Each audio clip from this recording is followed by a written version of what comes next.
पढ़ा था, अरे का कॉन्सेप्ट समझा था, सर्चिंग सॉर्टिंग होता है, अरे में डेटा अरेंज कैसे होते हैं. So this next phase of your C programming deals with the data structure aspect of it. Data structure जब हम लोग पढ़ते हैं उसका 2 प्राइमरी फेस वैल्यूज होता है, या keeping these 2 points in mind one should study data structure. Data structure basically deals with, if I may say so, 2 important factors, that is uh, how to arrange data in such an order so that uh, minimum memory is occupied and minimum time is consumed to access those data. So minimum of both the things, the memory required to store, the arrangement of storage, that has to be minimized. Efficiency should be there, efficiency should be increased, so that when we try to access data, the minimum amount of time is required. Okay, so अगर इन 2 चीज को अगर हम लोग समझते हैं तो 2 important topic हमें डेटा स्ट्रक्चर में मिलता है, that is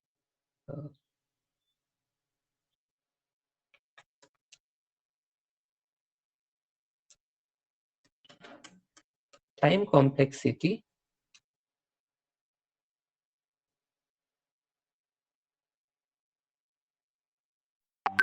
and space complexity.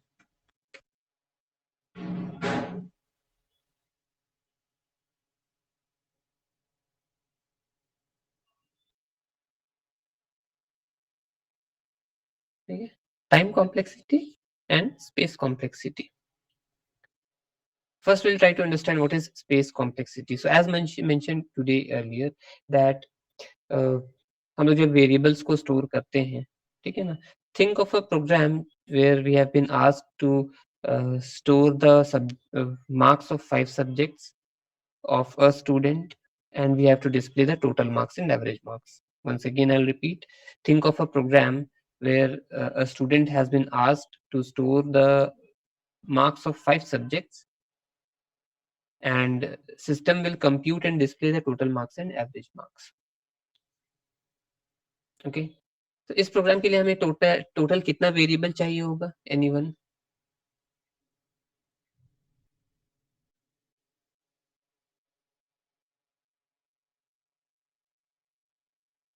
How much variable is required? Sir एक बार क्वेश्चन रिपीट कीजिए. Yeah, question is to write a program where a person or a student needs to insert the marks of 5 subjects, and the system will display the total marks and average marks. So how many variables do we require for this program? Sir if अगर general programming में लिखेंगे तो 7 variables. Okay. Okay, 5 variables हमें दिखाई दे रहा है for input, है ना, for input.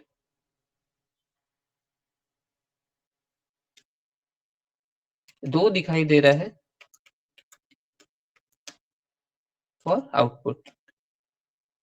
ठीक है, 5 इनपुट कैसे? तो 5 सब्जेक्ट का मार्क्स हमसे मांगा गया, तो M1 M2 M3 M4 M5 करके हम 5 वेरिएबल ले सकते हैं, और 2 वेरिएबल चाहिए आउटपुट के लिए, मतलब total marks and average marks के लिए. Okay, so minimum of 7 variables लग रहा है कि रिक्वायर्ड है हमें इस प्रोग्राम के लिए. ये तो रहा एक स्टूडेंट के लिए, तो तब तक हम लोग 5-7 वेरिएबल पे काम कर लिए. Think about the same question जहाँ पे ये 5 सब्जेक्ट का मार्क्स इनपुट करना है यूजर को, or computer will display the total marks and average marks, but this time instead of having single student, we are having, let's say, 20 students or 100 student or a 50 student. N number of students are there. So when we try to increase the size of our let's say data set का हम size जब बढ़ाने लगते हैं, तो वहां पे पता ये चलता है कि बहुत सारा वेरिएबल हमको रिक्वायर हो सकता है. लेट्स से ये 7 वेरिएबल हमें एक आदमी एक स्टूडेंट के मार्क्स के लिए चाहिए, तो इसी तरह से 7 वेरिएबल हमें दूसरे स्टूडेंट के लिए भी चाहिए होगा. So for each student I am requiring 7 variables, and let's say there are 20 students in my class. So 7 into 20 is how much? 140. Around close to 150 variables you will be requiring to store the marks of 5 subjects of 20 students, and that will display the total marks and average marks of 20 students. So 140 150 variables या more than 100 variables को declare करना, पहले int है कि float है कि क्या है, फिर उसके बाद उसमें वैल्यूज इनपुट कराना printf scanf के थ्रू, फिर उनको इवैल्यूएशन में लाना m1 plus m2 plus m3 plus m4 plus m5 and all divided by 5 will give you average marks. So इसी चीज को रिपीटेटिवली बार बार लिखना, it's very time consuming, it's very inefficient and it's very difficult for we are putting too much pressure on the programmer. एक basic सा programme के लिए उसको इतना लाइंस ऑफ कोड्स लिखना पड़ रहा है. One more difficulty, the technical difficulty in this is that, or rather the demerit of using so many variables is that आपको हर वेरिएबल का नाम लिखना पड़ेगा, m1 m2 m3 करके m140 तक, then tm1 tm2 tm3 करके total marks 140, sorry tm2 20 students का हो तो tm20 तक जाएगा, एंड एवरेज मार्क्स भी 20 स्टूडेंट्स का तो am या avg 20 तक जाएगा.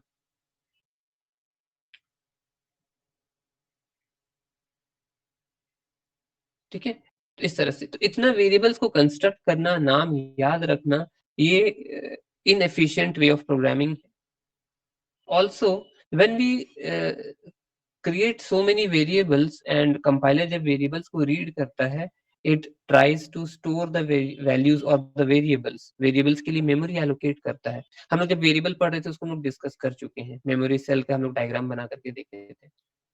So इतने सारे वेरिएबल्स के लिए उसको रैंडमली जहां पे मेमोरी मिलता है, जितना अमाउंट का मेमोरी चाहिए उतना वो स्पेस एलोकेट करता चला जाता है. ऐसा नहीं कि m1 m2 m3 ऐसे करके हम सीक्वेंस में लिखे हैं तो ये सीक्वेंस में ही मेमोरी एलोकेट करेगा. No, it's not like that.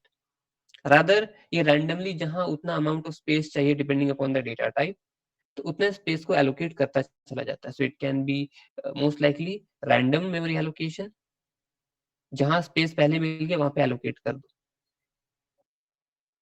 So when we try to allocate at distinct locations, imagine कि हर 2 लाइन के बाद 1 लाइन के बाद अगर हम इन वेरिएबल्स को या इन वेरिएबल की वैल्यूज को एक्सेस करने जा रहे हैं, है ना. आपने पहले वेरिएबल्स को डिक्लेयर किया तो मेमोरी एलोकेट हो गया, देन उन वेरिएबल्स पे आप अपना वैल्यूज स्टोर करोगे तो storing will require the access of those memory spaces. Store करने के बाद हम फिर उन्हीं वैल्यूज को फेच करते हैं प्रोसेस करने के लिए. फॉर एग्जांपल टोटल मार्क्स के लिए m1 plus m2 plus m3 plus m4 plus m5. सो हम पहले इनपुट किए तो स्पेस को एक्सेस किए, फिर उसी को प्रोसेसिंग में ला रहे हैं तो फिर वही मेमोरी एरिया एक्सेस हो रहा है. So for accessing, for fetching the data, it requires certain amount of resources, certain amount of duration. Resources के बारे में हम लोग ऑपरेटिंग सिस्टम में कवर अप कर चुके हैं. So आप इतना एफर्ट लगा रहे हो, manual effort is there, processor is utilizing so much resources, बस एक छोटे से काम के लिए. आपका बहुत कॉम्प्लिकेटेड कंप्यूटेशन भी नहीं था इसमें, isn't it? तो थिंक अबाउट द सिचुएशन, आपका प्रॉब्लम स्टेटमेंट क्या है और उसके बेसिस पे आप कितना एफर्ट और कितना स्पेस एलोकेट कर रहे हो. बोथ मैनुअल लेबर इसमें काफी ज्यादा है, and again technical point of view से it is randomly allocated the memory spaces. So randomly allocate करने में problem क्या है? Access time will increase. In order to access each and every memory space, the time will get increased. So these were some demerits that we found while using so many variables related to a single type of job. ऐसा भी नहीं कि सारे variables अलग अलग तरह के थे, एक इंट का है, एक फ्लोट का हो गया, दूसरा कोई कैर टाइप का हो गया. नहीं, मार्क्स लेना तो सारा मार्क्स या तो इंटीजर हो गया, फ्लोट होगा, अ मिनिमम. So, कुछ भी होगा, सारे के सारे मार्क्स एक ही टाइप के होंगे, एक ही डेटा टाइप के होंगे. That led to an idea कि जो भी हमारा जो डीमेरिट है ये space complexity and time complexity को लेकर के, instead of that why don't we create one more new concept that is known as array. You people are aware how what is an array, how it works. It is again a secondary data type which can be of integer type or string type or character type or any such primitive type. array is supposed to overcome the demerits of what we discussed right now. array ने क्या किया, array ने बोला इतना सारा नाम लेने से अच्छा है आप कुछ इस तरह से डिक्लेयर कर दो, int marks कितने स्टूडेंट्स का चाहिए, किसी ने बोला सर 40 स्टूडेंट्स का चाहिए, राइट इट डाउन, ठीक है। रादर ऐसे नहीं लिख करके हम क्या करते हैं, इसको m1 कर देते हैं, m1, तो 40 स्टूडेंट्स का marks of first subject. Similar to that, you can also create int m2 marks of second subject of how many students, again 40 students, okay। ऐसे करके हम लोग 5 सब्जेक्ट का बना सकते हैं। So instead of referring to different subject names as m1, m2, m3, m4, m5, m29, m45, something like that, we are only concentrating with the 5 names m1, m2, m3, m4, m5, where m1 deals with the marks of subject 1 of 40 students, m2 deals comprises of marks of 40 students related to subject m2, and m3 deals with the subject marks of third subject of 40 students and so on. और क्योंकि मेरे सारे marks एक ही जैसे हैं, एक ही type के हैं, तो हमने एक ही डेटा टाइप मेंशन कर दिया। तो एक तो भाई मैनुअल लेबर हमारा कम हो गया, instead of writing m1, m2, m3, m4 multiple times, हमने इसे सिर्फ 4 या 5 बार में छोटा कर दिया, कट शॉर्ट कर दिया। सो आपका राइटिंग टाइम, कोडिंग टाइम काफी हद तक कम हो गया, लाइंस ऑफ कोड्स मिनिमाइज हो गए। ऑल्सो जो डिमेरिट था वेरिएबल्स के साथ कि वो रैंडमली मेमोरी एलोकेट करता था, ये अरे में क्या होता है, so when I right m140, ये क्या करता है, खोजता है कि 40 अमाउंट ऑफ स्पेसेस या 40 वैल्यूज को स्टोर करने के लिए, 40 वैल्यूज ऑफ इंट टाइप को स्टोर करने के लिए उतना अमाउंट ऑफ स्पेस कहाँ पे है। वी नो कि एक इंटीजर टाइप वैल्यू को सी प्रोग्रामिंग में स्टोर करने के लिए कितना स्पेस चाहिए, 2 बाइट्स, 4 बाइट्स, 6 बाइट्स, कितना चाहिए, एनीवन? सर इंट के लिए या इंट के लिए सर 2 या 4 या 6? खुशी, सरिता, नहीं सर 2 एनीवन? ही है। 2 ही है, आर यू श्योर? अगर वो लॉन्ग इंट नहीं है शायद, अगर वो लॉन्ग इंट है तब 4, अदरवाइज ऐसे कॉमन इंट के लिए तो सर 2 ही है सर। ओके चलो ठीक है, अभी हम मान लेते हैं, ठीक है। if even if I'm not sure or we are not sure,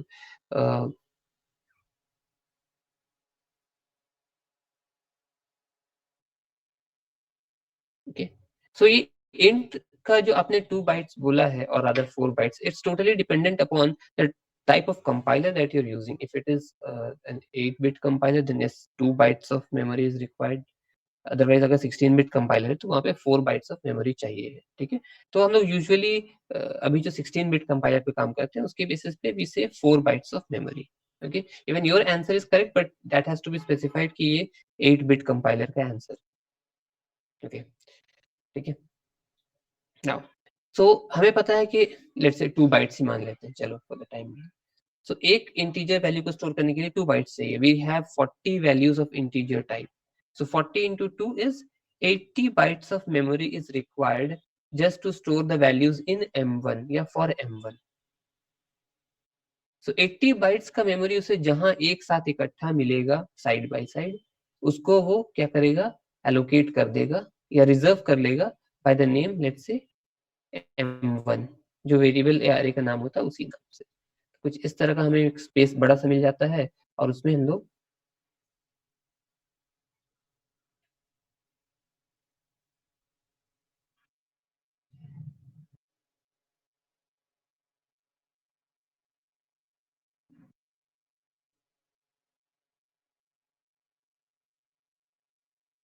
कुछ इस तरह से मेमोरी एलोकेट करते चले जाते हैं। This is known as sequential memory access, ठीक है, या कंसेक्यूटिव मेमोरी एक्सेस, ठीक है। तो साइड बाय साइड सारे वैल्यूज इकट्ठा स्टोर हो जाते हैं। So the name of the array could be m1, है ना, m1 नाम से रहेगा। अब एक ही नाम से हम सबको कैसे पहचान कर सकते हैं, तो that is differentiated by the index value, that we all know, I think so, 1 2 3 and so on. Okay, so if we say what is the marks of first student, we'll say whatever is stored in m1 of 0. ठीक है ना, m1 is the name of my array, 0 is the index value, so combination of array name with index value will give you the content. So what is an m1 of 0? ठीक है, तो m1 of 0 में हमारे पास जो भी marks होगा इस box में that will be reflected. Okay, so यहाँ पे क्या हो गया, आप instead of remembering all the 40 names, we are only supposed to remember only the one name, that is m1. और इंडेक्स वैल्यू आपको पता है अरे में बाय डिफॉल्ट 0 से स्टार्ट होता है, so you can calculate और compute the position.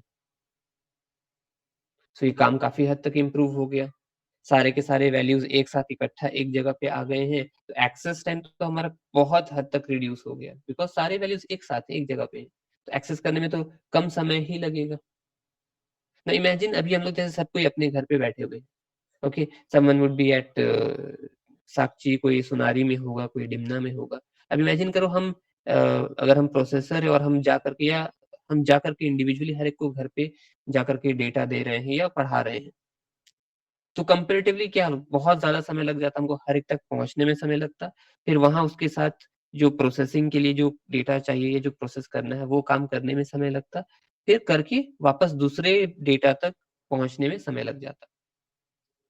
इसी चीज को कंसिडरेबल रिड्यूस कैसे कर दिया गया, we all are coming into a single platform, सब अपने घर पे हो अपने लोकेशन पे, but still you are able to access that platform, और इस कॉमन प्लेटफॉर्म पे आकर के हम लोग यहाँ पे अपना नोट्स या अपना जो क्लासेस है वो एक्सचेंज कर पा रहे हैं. तो ये तो मेरिट हो गया, बहुत बड़ा अचीवमेंट रहा अरे का. तो अरे reduce the effort, manual effort that was being used for using so many variables. तो अरे का खुद का डिमेरिट आया, ठीक है, अरे के खुद के डिमेरिट्स आए. Anyone who knows the demerits of array, or any such problem that you all might have faced somewhere? Sir जैसा कि आपने बताया था एग्जीक्यूशन टाइम पे अगर हम चाहेंगे मोर देन 40 स्टूडेंट या का इनपुट कराना मार्क्स, तो वो हम लोग नहीं कर सकते हैं. Mm-hmm. So once we declare the size of array, the size cannot be modified while executing the program, isn't it? वो size को lock कर देता है, and it does not allow the user to change, rather increase or decrease the size of the array. So once आपका पूरा system run कर जाता है, आप उसको कोडिंग लेवल पे लेके आते हो, then you can modify either increase or decrease the size of array. तो किसी ने बोला यूजर से मांग लेते हैं ना कि साइज कितना लेना है, but again that value has to be assigned at the start of the program. जब हम प्रोग्राम को रन करते सबसे पहला चीज हम मांगते that is the size of अरे. तो उसको भी तो पहले से प्रिपरेशन चाहिए ना कि भाई okay while using the program let us say ये 200 वैल्यूज के हम लोग यूज करने वाले हैं अरे, तो 200 वैल्यूज के लिए हमको स्पेस दे दो. But while executing we realize कि no, we are only concerned about the 5 to 10 values या 50 values चाहिए हमको, बाकी spaces नहीं चाहिए. So that larger chunk of memory space is wasted. आपने एक बार जब array declare कर दिया, जितने भी size का हो वो पूरा का पूरा size एक बार allocate होकर के fix हो गया है. अगर उसमें ऐसा हम सोचते हैं कि हम एक वैल्यू लिए हैं, अब हमको array में और कोई values नहीं चाहिए है, बाकी space हम delete कर देना चाहते हैं, no, it's not that way. So first such demerit that we found with while using the array was that कि इसमें साइज जो है हमारा ऑलमोस्ट काइंड ऑफ फिक्स हो जाता है, स्टैटिक हो जाता है, we can not modify it during execution time. अगर हम बड़े साइज का ले लेते हैं तो वहां पे क्या हो जाता है, वेस्टेज ऑफ मेमोरी होने का खतरा बना रहता है. अगर हम बहुत छोटा साइज का अरे ले लेते हैं तो वहां पे क्या हो जाता है, अंडरफ्लो जैसा ओवरफ्लो जैसा क्राइटेरिया हो सकता है, जहाँ पे हमारे पास और एलिमेंट्स था उसमें इंसर्ट करने के लिए, बट हमारे पास और स्पेस नहीं बचा. We ran out of space. We were supposed to enter 50 values, but the array is of only 20 size. तो इसमें बाकी 30 एलिमेंट्स को तो हम फिक्स नहीं फिलअप कर पा रहे हैं ना, तो ये हम लोग का डिमेरिट हो गया. वन मोर डिमेरिट विद अरे इज दैट कि आप या तो 0 से लास्ट इंडेक्स तक जा सकते हो या लास्ट से 0 इंडेक्स तक आ सकते हो. आप एक साइड से स्टार्ट करके चलो, दूसरे साइड तक रीच करो विदाउट चेंजिंग द डायरेक्शन। आप मिडवे 0 1 2 3 तक गए, फिर आपने सोचा नहीं नहीं I will back track and come back to index number 2। आप वैसे मैनुअली नहीं आ सकते हो, ठीक है। आप ऐसे बैकवर्ड साइड में बैक ट्रैकिंग नहीं किया जा सकता।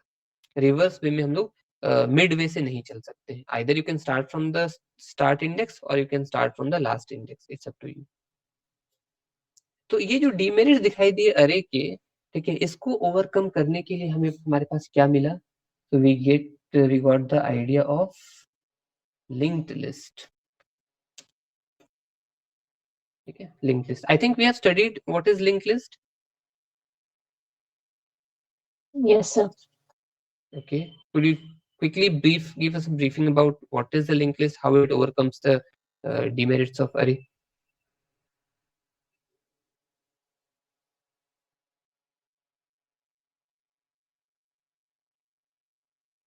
सर जैसा कि आपने बताया था कि एरे में हम लोग अगर कोई भी एलिमेंट डिलीट करते हैं तो स्पेस वो अपना रिलीज नहीं करता था, बट लिंक लिस्ट में है कि अगर आप डिलीट करते हैं तो स्पेस रिलीज कर देता है।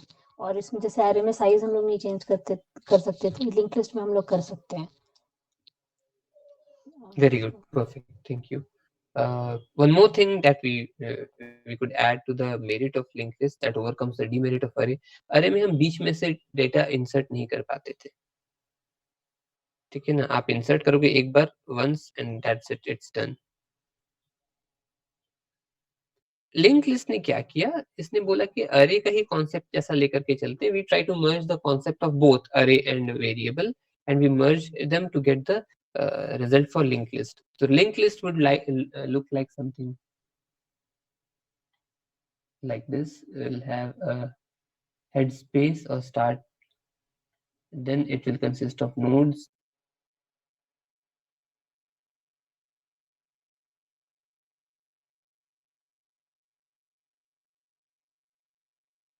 and each node consists of two components, two parts.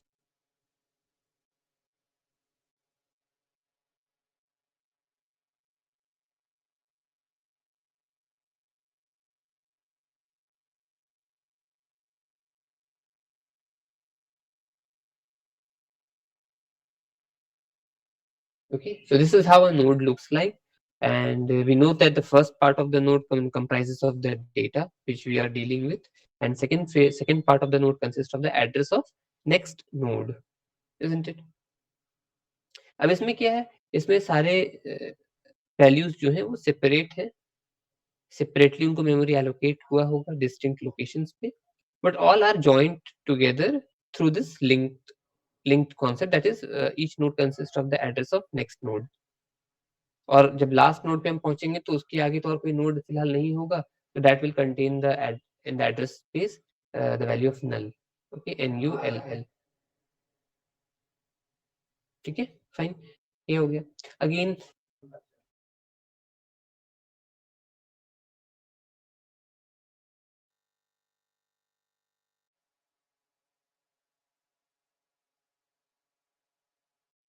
Okay, ठीक है, तो ये लिंक लिस्ट था। लिंक लिस्ट के भी डिमेरिट्स कुछ आए, ठीक है। ये फॉरवर्ड मूवमेंट तो कर सकता था बट बैकवर्ड मूवमेंट का स्कोप नहीं था, तो इसको ओवरकम करने के लिए भी इंट्रोड्यूस डबल लिंक लिस्ट और doubly link list, okay. So link list is a type of linear data structure which can store in a node two components, first the data value and second the address value. The second value that a node consists of will store the address of the next node in the line. और सबसे पहले हमारे पास क्या है, एक single container वाला जो दिखाई दे रहा है, दैट इज द हेड और the start point that contains the address of the first node. So whichever address the head consists of, start consists of, that node will be the first node or the start of the linked list. तो ये फंडा था हमारे पास, clear था। Now it's quite tedious task to write down the entire code of linked list. What we will do is that I'll share the code of linked list. दो तरह का code हम तुम लोग के साथ शेयर कर देंगे। one that consists of manually creating the nodes, जहाँ पे हम लोग को पता है एक प्रोग्राम जहाँ पे हम सिर्फ 3, 4, 5 नोड्स ही कुछ बनाने वाले हैं। इस प्रोग्राम को रन किया जाएगा तो एग्जैक्टली बस आउटपुट स्टैटिक के साथ दे देगा कि nodes have been created and this is the link list. But if you want a dynamic one जहाँ पे यूजर के हाथ में कंट्रोल रहे कि after creating each node the system will ask again do you want to continue, so if he और she presses yes, then again a new node shall be created. The entire process will be rerun once again, and new nodes will be created with data stored in them. तो दोनों type के programme इसलिए दिखा के share कर देना चाहते हैं क्योंकि लिंक लिस्ट का प्रोग्राम कंपैरेटिवली थोड़ा डिफिकल्ट होता है, कॉम्प्लिकेटेड लगता है। So in case if you're uncomfortable while dealing with the dynamic one, you can also switch to the static one. Again, understandability point of view, say that is much better. Any doubt till this point? No, sir. No. Okay, so this was a linear data structure. So data structure के एक aspect तो हम लोगों ने देखा कि that is space complexity. तो space को लेकर के वेरिएबल्स के साथ जो इश्यूज था उसको तो अरे ने ओवरकम किया। देन अगेन अरे had its own demerit, demerit not in the sense of the space but rather in sense of the time complexity, कि हम अगर आगे जा रहे हैं हम बैक ट्रैक नहीं कर सकते हैं, तो हमको वहाँ पे एक और नया कुछ कॉन्सेप्ट चाहिए। हम नया एलिमेंट इंसर्ट नहीं कर सकते हैं, बीच में एलिमेंट्स को डिलीट नहीं कर सकते हैं, मेमोरी को फ्री नहीं कर सकते हैं। तो इन सबको जो ओवरकम करने के लिए जो आया that was the link list. Then again link list also had its own demerit, single link list, तो उसके साथ आया double link list. Okay, so time complexity क्या है? Time complexity deals with the total access time the program या total execution time the program takes while completing its task. Okay, दो बात मैंने बोला, it can also be regarding the access time, that how much amount of time is been taken to access the values, also how much amount of time is invested for executing this program completely. ठीक है, अब कोई बोलेगा sir हम system को programme को run तो किए, उसमें वैल्यू इंसर्ट करना था तो हम वहाँ पे ना छोड़ के चले गए आधा 1 घंटा के लिए, फिर हम आए और वैल्यू डाले, तो वो आधा घंटा को भी क्या इन्वॉल्व करेगा कंप्यूटेशन में? No. While dealing with time complexity, it is a very sensitive point one must understand. While dealing with the time complexity of any program or any algorithm or any data structure in that manner, we are not consisting or comprising of, we're not calculating the hardware inputs or hardware costs. Irrespective of आपका architecture क्या है, आप Windows operating system चला रहे हो या Linux है, कुछ भी हो, आपका आर्किटेक्चर क्या है, i3 है, i5 है, i7 है, x86 है, x64 है, whatever hardware architecture you might be having, whatever arrangement, physical arrangement you might be having, those will not come into the account while computing the time complexity. Because अगर ऐसा होता तो हम लोग हर laptop का time complexity very कर जाता while solving the same program. एक ही प्रोग्राम को तुम अपने लैपटॉप में करोगे तो उसका टाइम कॉम्प्लेक्सिटी अलग हो जाता, उसी को हम लोग करते हर कोई तो अपना अपना अलग अलग देते। व्हाई? बिकॉज यहाँ पे मेरा सिस्टम अगर स्लो हो गया गर्म हो करके तो वो स्लोली बिहेव करेगा, आंसर डिले करके देगा। बट वही प्रोग्राम आपका सिस्टम जब एक सिस्टम फ्रेश हो, एक्टिव हो, तुरंत से दे देगा। So there are certain bottlenecks, there are certain shortcomings while calculating the time complexity, taking consideration of the hardware background. इसीलिए डेवलपर्स ने या जो एनालिस्ट थे उन्होंने बोला कि नहीं, don't take into consideration the hardware aspect, simply count upon कि एक लाइन को एग्जीक्यूट करने में कितना समय लगता है। So single print statement requires single unit of time, that is almost kind of immaterial for us. A single unit time लगा है, that can be into a nanosecond, microsecond, millisecond, whatever time duration may be. हमारे पास unit का matter नहीं करता है. What matters is कि how much the cycle is rotating. Okay, time cycle जो है वो कितना rotate कर रहा है. Fine. So ये हो गया हमारा space complexity, time complexity. Time complexity को कंप्यूट कैसे करते हैं, इवैल्यूएट कैसे करते हैं? So for that we have the two things, one such thing is the growth function and second thing is the notations, right? notations. You might have heard about the big O notation, theta notation, omega notation, isn't it? किसी ने सुना है आज तक? No, sir. No. I could not hear you properly, both of you. No, sir. No, sir. No. Okay. Time complexity. Okay ठीक है, एक simple सा एग्जांपल लेकर के समझते हैं. ओके, इमेजिन एन अरे के रैंडम एलिमेंट्स है, अरेंज नहीं है, ना असेंडिंग में है ना डिसेंडिंग में है, रैंडम एलिमेंट्स है. लेट्स से मेरे अरे में अभी ना 100 elements है. We'll keep it quite simple. 100 elements are there in my array. Those elements are randomly arranged. Okay. You have been asked to search for a particular value. Okay. You have to search, let's say, 21, whether 21 is available in the array or not. Okay. 21 array में available है या नहीं. So what is the procedure that we do? If we try to solve it through linear search technique, तो हम लोग first index से index number 0 से search करना स्टार्ट करेंगे. वहां अगर मिल जाता है तो ठीक है, नहीं मिलता है तो आगे बढ़ेंगे. यही प्रोसीजर है. चलता रहेगा. कहाँ तक? जिस इंडेक्स पे मिल जाए वहां पे रुक जाना है. अगर नहीं मिलता तो आगे बढ़ते रहना. कहाँ तक आगे बढ़ना है? जब तक कि अरे के लास्ट एलिमेंट को भी हम सर्च ना कर डालें. So the idea is clear. Now अब बताओ कि हमारे लिए बेस्ट पॉसिबल सॉल्यूशन कब मिलता, किस सिनेरियो में? सर वो इंडेक्स 0 पे मिल जाता. जो पहले ही सर्च में मिल जाता, दैट इज इंडेक्स 0 पे हम सर्च करते, मतलब पहले सर्च में ही हमें मिल जाता सक्सेसफुली. इससे कम समय में नहीं मिल सकता था. इससे बेहतर और क्या हो सकता था? हम सर्च जहां करने बैठे वहीं पे मिल गया. सो ये सबसे अच्छा रिजल्ट दे रहा है. This is the best time complexity या best case scenario. Got it? Best case scenario. Next one is worst case scenario. तो वर्स्ट केस सिनेरियो क्या हो सकता है? Someone predict it out. Sir वो एरे में अवेलेबल प्रेजेंट ही ना हो. एग्जैक्टली या तो अरे में प्रेजेंट ही ना हो या फिर वर्स्ट सबसे लास्ट सर्च में हमें मिले. आपने पूरा टाइम इन्वेस्ट कर दिया, पूरे रिसोर्सेज ऑक्यूपाई कर दिए, बाद में पता चला कि सबसे लास्ट एलिमेंट था.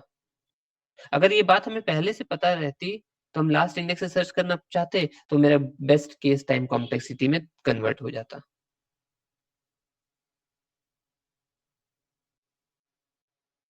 So you have the best case time complexity, a best case notation, a best case scenario. Then you have the worst case scenario. Third one is average case. Average case क्या होगा? ना तो best होगा ना worst होगा, इनके बीच में कहीं पे एक एवरेज मोमेंट ऑफ टाइम पे वो रिजल्ट जनरेट कर देगा.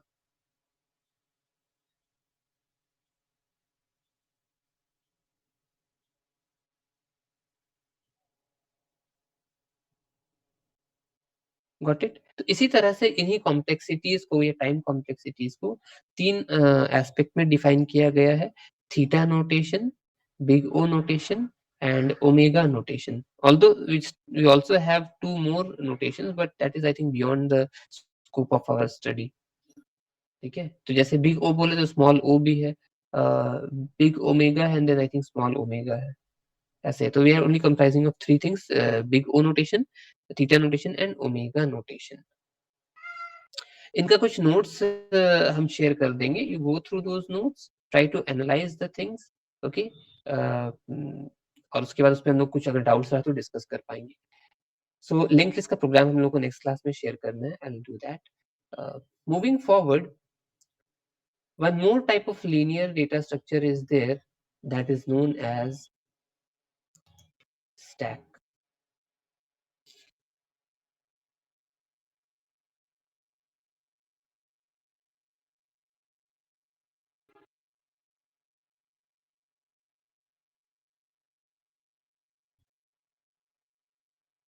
ये टर्म हम लोगों ने या हम लोग डेली बेसिस पे कहीं ना कहीं यूज करते हैं बट शायद बोलते नहीं होंगे या इस टर्म पे बहुत ज्यादा एम्फसाइज नहीं करते होंगे. A stack of clothes, a stack of notebooks, a stack of currencies, a stack of plates, isn't it? शादी में फंक्शंस में जाते हैं तो प्लेट्स एक के ऊपर एक रखा रहता है. कभी भी कोई भी एकदम नीचे वाला प्लेट निकाल पाता है क्या? नहीं. you always remove that plate जो कि सबसे ऊपर था. आपने निकाला तो आपने निकाल लिया. अब आपके नीचे जो प्लेट था वो टॉप बन जाता है. अब उसको सेकेंड यूजर यूज करेगा. And so on, the size or the stack keeps on decreasing one by one from the top. And सबसे लास्ट में कौन सा प्लेट निकलता है? जो सबसे पहले रखा गया था. ओके, अब इस चीज को विजुअलाइज अगर हम लोग करते हैं, कुछ इस तरह का हम लोग एक कंटेनर बन सकता है हमारा. जैसे दिस इज अ कंटेनर, और इसमें अरेंजमेंट कर लेते हैं.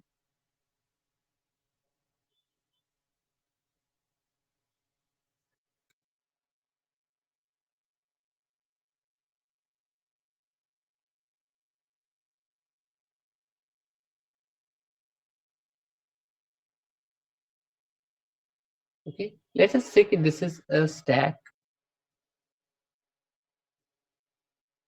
and this is an empty stack right now. इसमें भी हमने कुछ कंटेनर में कुछ रखा नहीं है. तो जब empty रहता है stack, तो उसका टॉप जो है, टॉप अगेन एक जैसे हम लोगों ने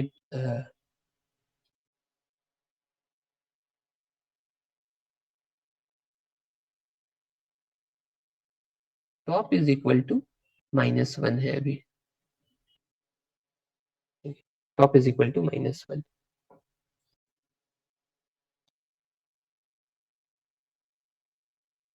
अगर टॉप आपका -1 है तो इसका मतलब क्या है कि अरे stack is empty and now you can fill the elements.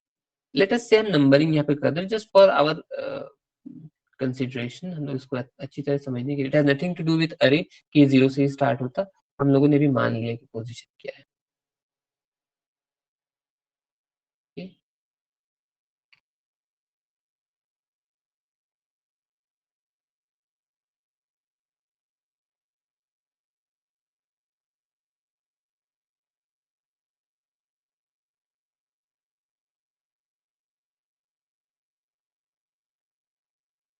Fine.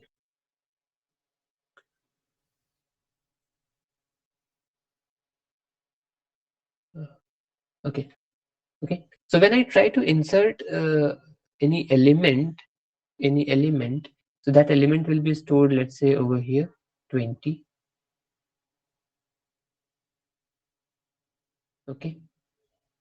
So क्या होगा हमारा? Before we store that value, the top will be over here. Top will come over here. It will store the element at the top. Okay. So let's say 20 आ गया यहाँ पे. And then top will move ahead forward. Top आपका हमेशा एक ऊपर चलता चला जाएगा. So right now top is at position this index value 1. When I insert a new value, let's say 10, top फिर again आगे चला जाएगा. So top will keep on changing its location one after the other whenever you store the value. Once we reach at the top of the stack, let's say यहाँ पे अगर हम last value डाल दिए हैं 13. Okay, so top will go out of the stack. ठीक है, उसका जो वैल्यू रहेगा position value, that will be out of the stack. Now if you try to insert any element into the stack, since my stack is full, ठीक है, stack हमारा full हो गया है elements डाल करके, अब उसमें स्पेस नहीं बचा है. But still if you are trying to insert a value into the stack, it will show an error, या फिर उस concept को हम लोग बोलते हैं stack overflow. ठीक है, stack overflow कब होता है? जब हम stack में elements insert करना चाहते हैं लेकिन stack में space नहीं है. We are already full with the elements in stack and there is no space left for a new element to be inserted. So at that time of moment the stack is overflow, we say. Second criteria is underflow. ठीक है ना, underflow. Underflow में क्या होता है? आपका data आप delete करना चाहते हो, तो डिलीट करने का क्या है? अगेन जैसे मैंने प्लेट्स के बारे में बताया कि जो सबसे टॉप पे आया था, आप वहां से रिमूव करना स्टार्ट करते हो. तो 13 will get removed first, that space will be emptied, then next this element will be removed, and then next element will be removed, and so on. हम डिलीट करते हुए आते हैं. So सबसे लास्ट इंडेक्स 0 पे जो एलिमेंट था उसको हम लोगों ने जब डिलीट कर दिया, फर्दर हम और डिलीट करना चाहते हैं, तो अब स्टैक में तो कुछ एलिमेंट बचा ही नहीं, तो अब डिलीट क्या करोगे? So at that moment of time it shows an the underflow criteria. तो पहला था इंसर्शन में, जब स्टैक पूरा फिलअप हो गया, उसमें हम और एलिमेंट इंसर्ट करना चाहते हैं without having the space, that is known as stack overflow. While removing the elements, when all the elements have been removed and we still emphasize on removing the the existing elements, that criteria leads to an underflow condition. Is it clear, the concept of overflow and underflow?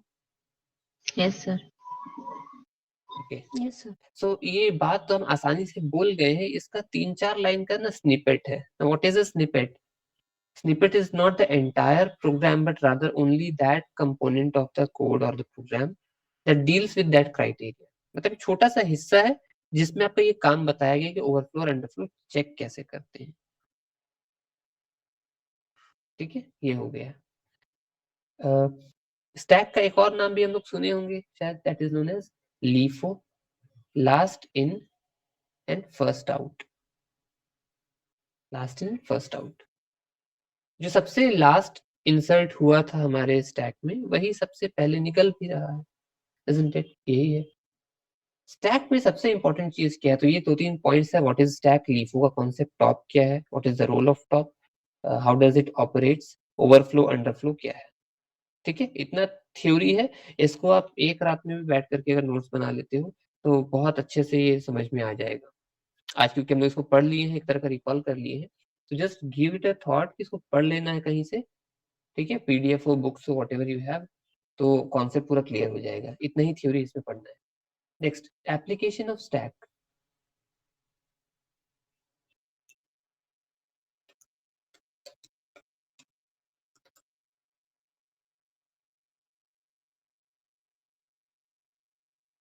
ठीक है, application of stack. इसमें सबसे important है हमारे लिए, that is for arithmetical operations.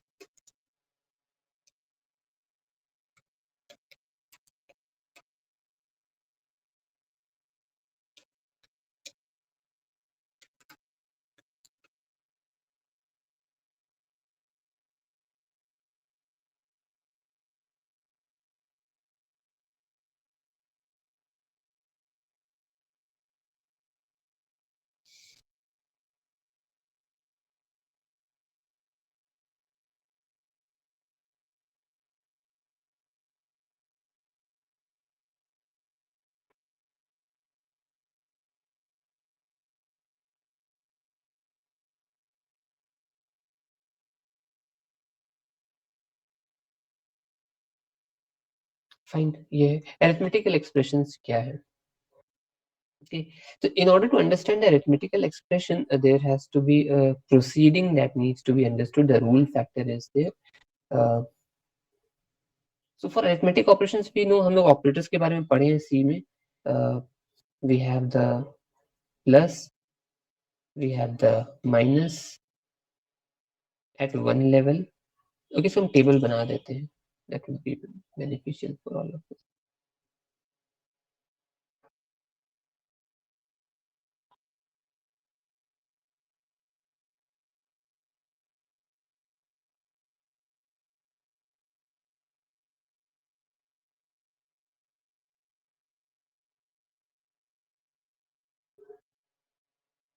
Sorry.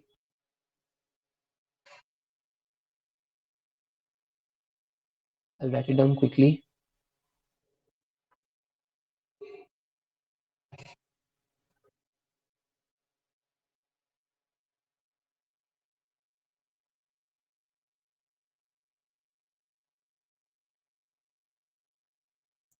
Operators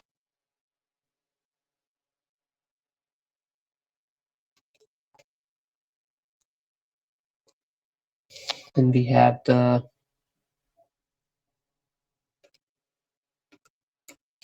precedence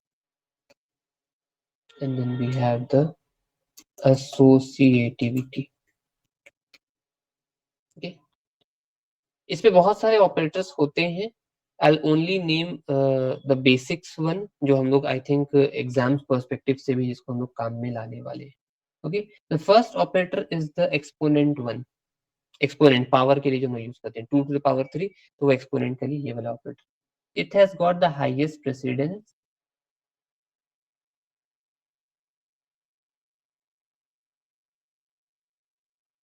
Precedence इसका let's say highest. ऐसे हम लिख दे रहे हैं, हम 1 2 3 कर देते हैं. ठीक है, precedence highest है 3.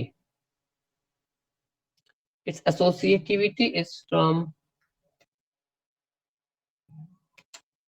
right to left. Right to left.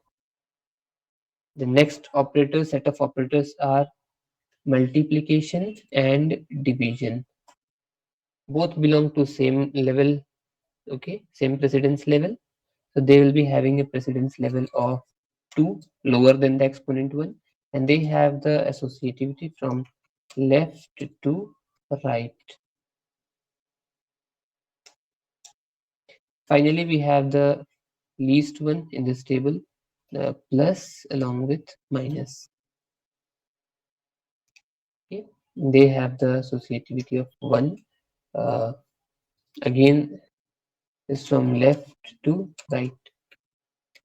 Left to right.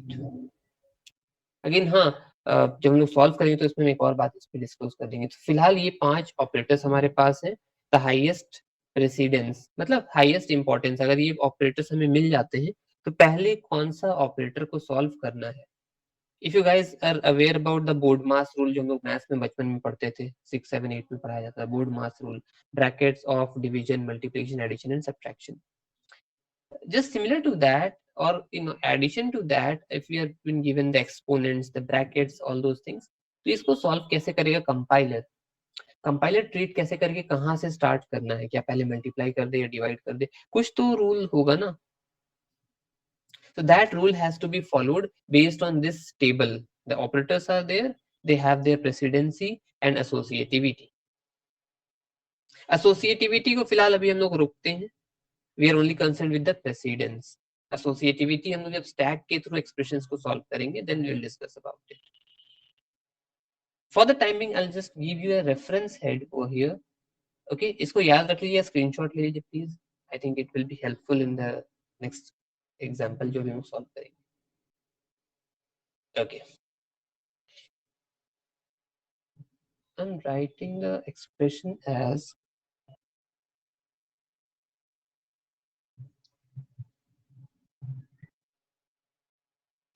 x plus y into t raised to u minus v. Okay, ये एक एक्सप्रेशन है. ठीक है, वी आर लीस्ट बॉदर्ड के X Y T U V का values क्या है, हमें वैल्यूज अभी नहीं जानना है. हमें बस ये मेजर आउट करना है कि ये एक्सप्रेशन में पहले कौन से टर्म्स सॉल्व होंगे. ओके, पहले कौन सा टर्म सॉल्व होगा. So anyone who knows, could you please tell me which one should be solved first? The t exponential u. Okay, and how did you come to that conclusion? Sir, precedence सबसे high है इसका. Exactly. If you see the operators over here, the highest precedence किसका है?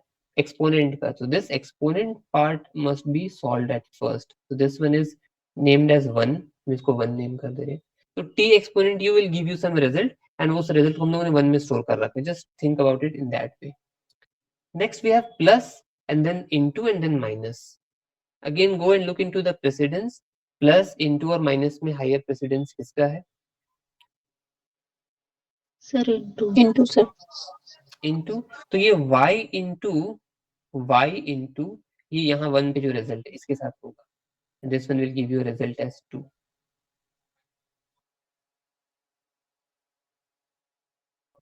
Again now we are having x plus बाकी expression 2 का minus v. Again plus and minus दोनों same level के हैं, सेम प्रेसिडेंस है ना.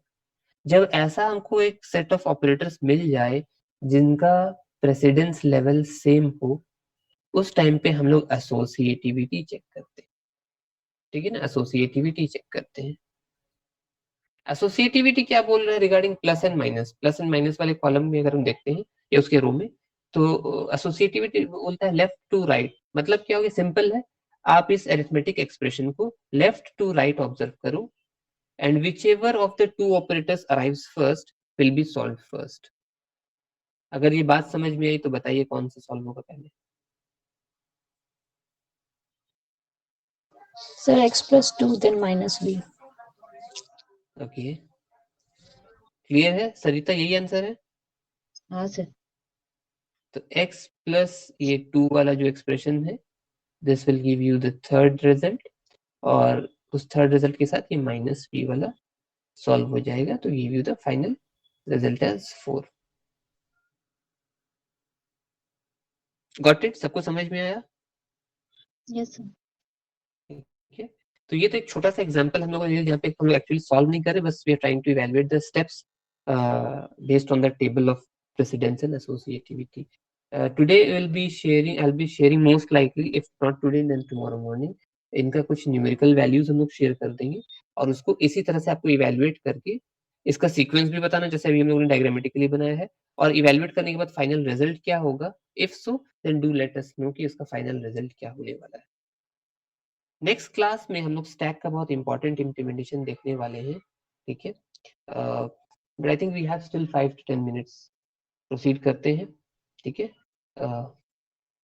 एरे के ऊपर operations, sorry stack, operations on stack. ठीक है, इसको हम लोग ने 3 पार्ट में बांट रखा है, in order,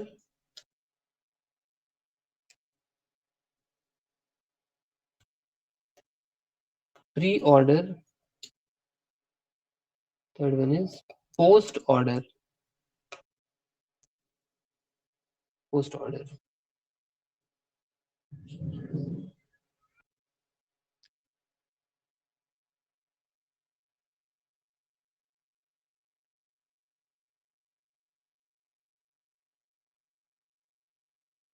notice this, in order, pre order and post order expression लिख के उसी में समझ में आ जाएगा।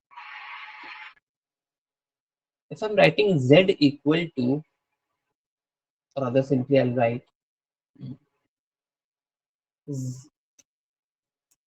a plus b। ओके, छोटा सा एक्सप्रेशन मैंने लिखा, एंड देन ओके इसको पोजीशन चेंज कर देते, this one is in order, उसका इक्विवेलेंट प्री ऑर्डर हमें क्या मिलेगा, प्लस ए बी, और उसका इक्विवेलेंट पोस्ट ऑर्डर में क्या मिलेगा, ए बी प्लस।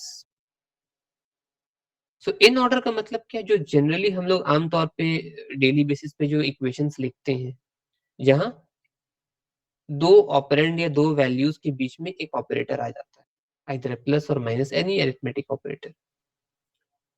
तो दो वेरिएबल है, दो वैल्यूज है, उनके बीच में एक ऑपरेटर आ जाता है, that is the in order. Okay, then we have pre order. Pre order में क्या है, you have the operator first and then the operands. Rather, I have named it incorrectly. These must be infix, prefix and postfix. I'm sorry, kindly omit it out.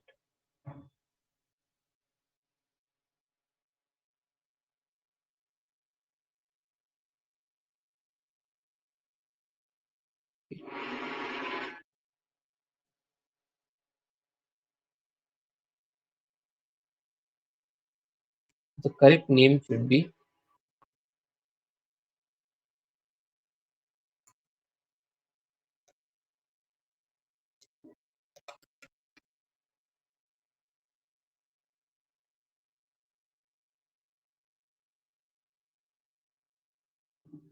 Infix, prefix and postfix. Infix में क्या है हमारे पास, simple a plus B इस sequence में expression रहता है।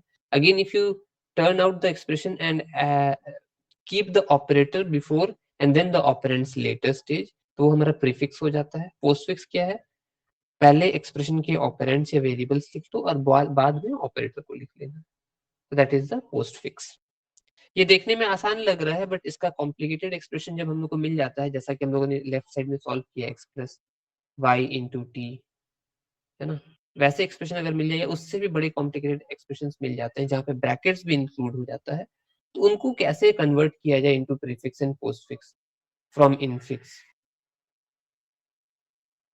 Okay, so this will be a challenge for us, for a task for the next class, जहाँ पे हम लोग स्टैक की मदद से ये कन्वर्जन सीखेंगे from infix to prefix, from infix to postfix, या postfix to prefix, something like that.